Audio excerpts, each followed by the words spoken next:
Amazing grace, how sweet the sound. You've heard the words but might not know the incredible story behind this hymn.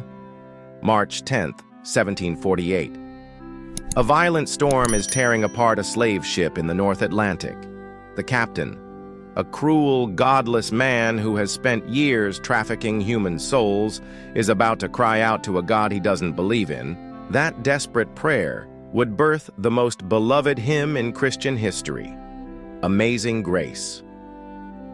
John Newton was everything you'd expect from an 18th century slave trader, profane, brutal, and utterly without conscience. He had rejected his Christian mother's faith, mocked God, and grown rich from the suffering of others. At 22, he was captain of his own slave ship, transporting hundreds of slaves across the Atlantic in chains. But one stormy night in 1748, everything changed. The ship was caught in a hurricane so violent it seemed certain to sink. With water pouring in and death staring him in the face, this hardened blasphemer found himself crying out, "God, have mercy."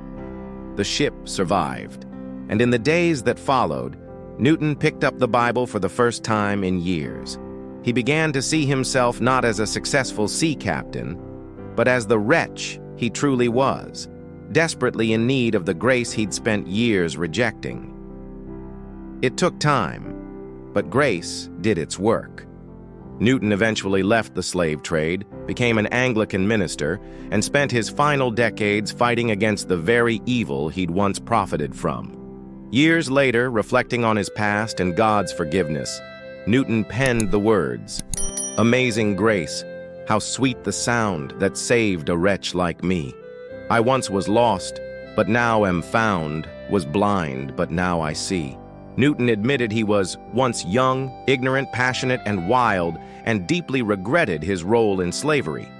This hymn has been sung for more than 250 years across churches, funerals, and movements for freedom. It's more than a song. It's a testimony that no one is beyond God's grace. Amazing Grace reminds us that no one is beyond redemption. Not the slave trader, not the addict, not you, not me. It's not just a hymn. It's a confession, a celebration, a miracle in 4 verses. No matter what you've done, no matter how far you've fallen, grace is still amazing. It's still powerful enough to transform the hardest heart.